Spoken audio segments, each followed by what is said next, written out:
welcome to the very first episode of Safeguarding Our Nation, a national conversation series on security, leadership, and public trust.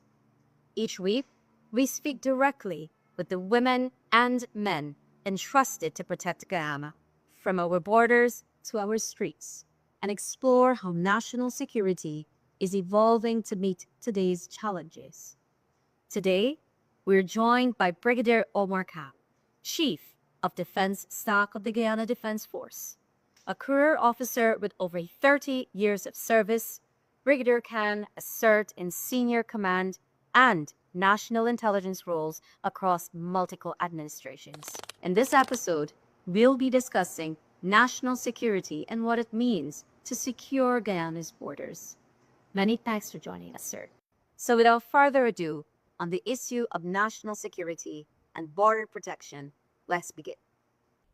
Brigadier Khan, Venezuela has escalated its aggression, including holding illegal elections to justify their claim to Essequibo and building a bridge from their mainland to Ankoko Island. What exactly is the GDF doing to safeguard Guyana's borders and protect our territorial integrity?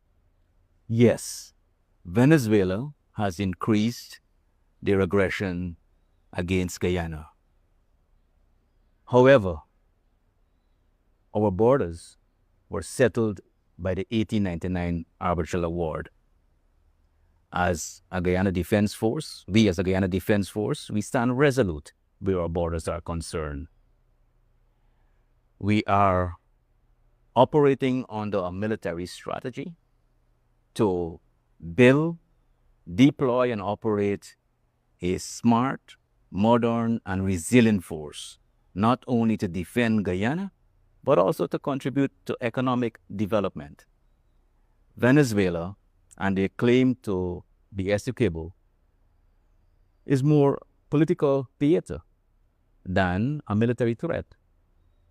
We, however, are being cautious.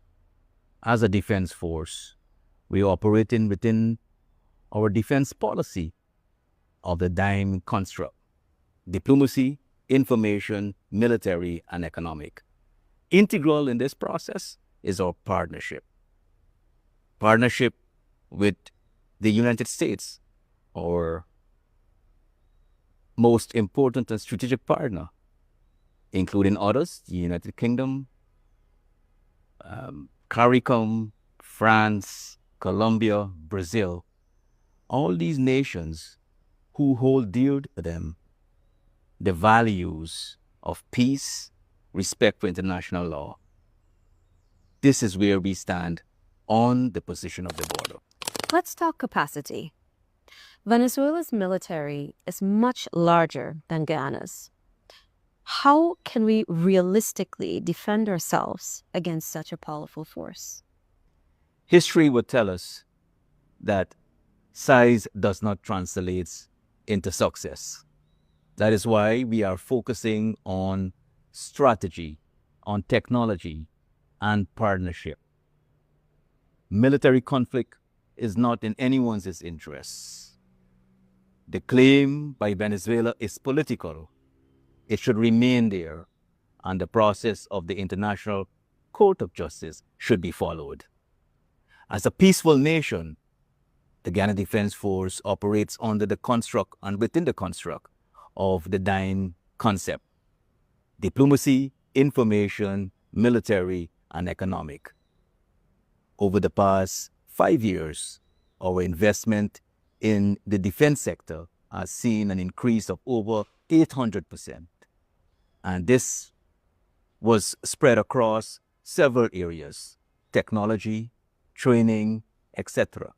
And if I should tell you, our asset acquisition in the maritime sector, for example, we are soon to receive a ocean patrol vessel along with aerial assets to monitor our airspace on our exclusive economic zone. So yes, we may be smaller, but we are being strategic, we are being smart, and we're being resolute. We've seen reports of transnational criminal activity across the western frontier.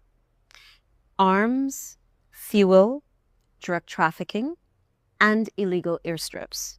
What is the GDF doing to tackle these criminal economies that are exploiting our porous borders? We have vast borders, over 3,000 kilometers, of which 824 kilometers we share with Venezuela, our borders. It is tough terrain. I would have walked many parts of this border. As a defense force and as Chief of Defense Staff, I'm also the chair of the Joint Services Coordinating Council. And I say this against the backdrop that as a defense force, we play a supporting role to our law enforcement agencies, inclusive of the Guyana Police Force, the Guyana Fire Service, the Guyana Prison Service, the Customs Anti-Narcotic Unit, the Guyana Geology and Mines Commission, and the Guyana Revenue Authority. There are other regulatory agencies that we also support. So crime as a whole in our remote regions and across all the borders, we do so under a joint concept. Just last year, our special forces were able to support the Customs Anti-Narcotic Unit in the recovery, interception of over 4 tons of cocaine in our Region 1 area. The assets of the Defense Force is used to support for surveillance, monitoring, transporting, and also interception as we confront these criminal elements. And I am confident that we will continue to confront these criminals. We will find them. We will apply what is necessary and to bring them to justice. Despite our security challenges, Guyana has accepted thousands of Venezuelan migrants in recent years.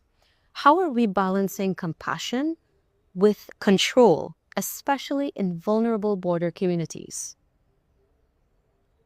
In the execution of my duties and my visits to border communities, I have personally witnessed Venezuelan migrants and the embarrassment, the shame, the almost loss of dignity of families, women, children, babies, fathers seeking refuge in a foreign land.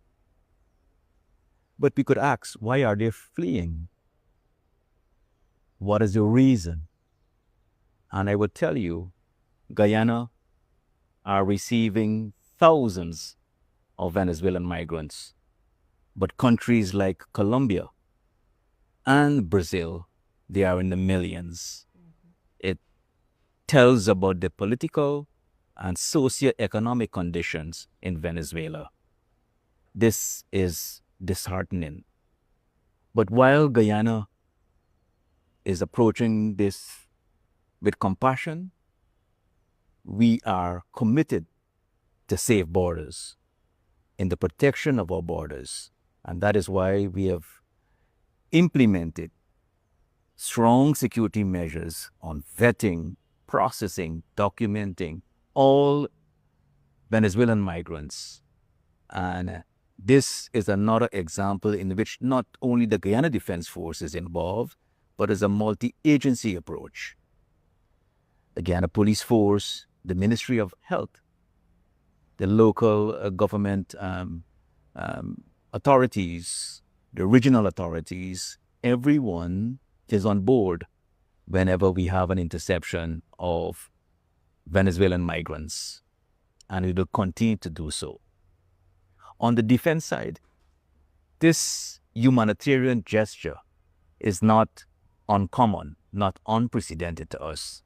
The Guyana Defense Force has been involved as part of its role to conduct humanitarian and disaster relief operations.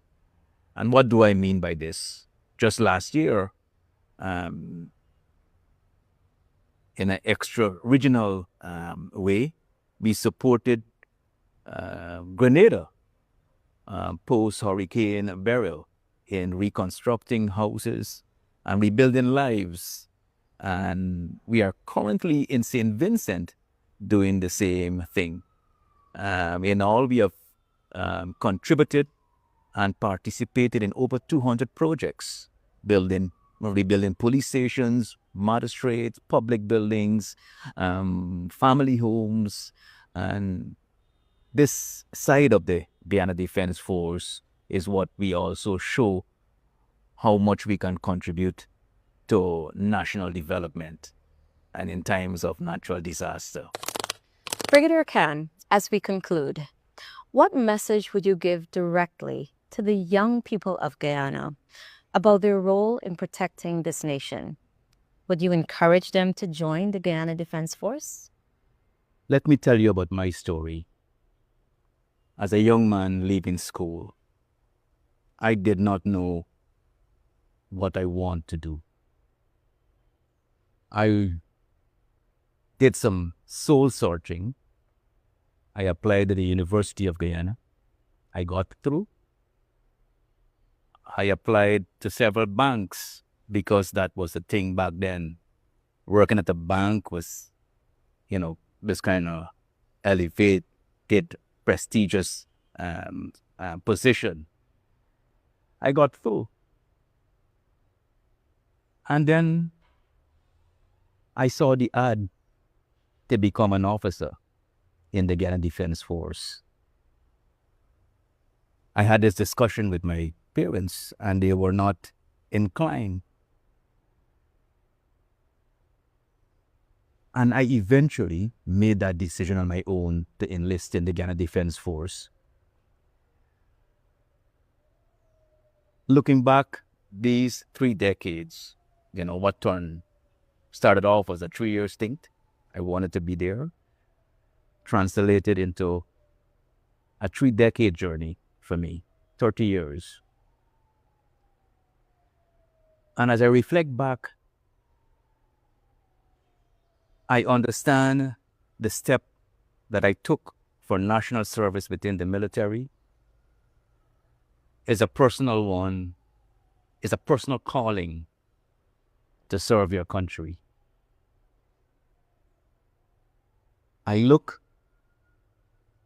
at my life back then, not knowing what I want to do, but finding myself while serving. This has been a very extraordinary journey for me. And I believe I feel what's going through the minds of our young people today. What should I do? What can I do?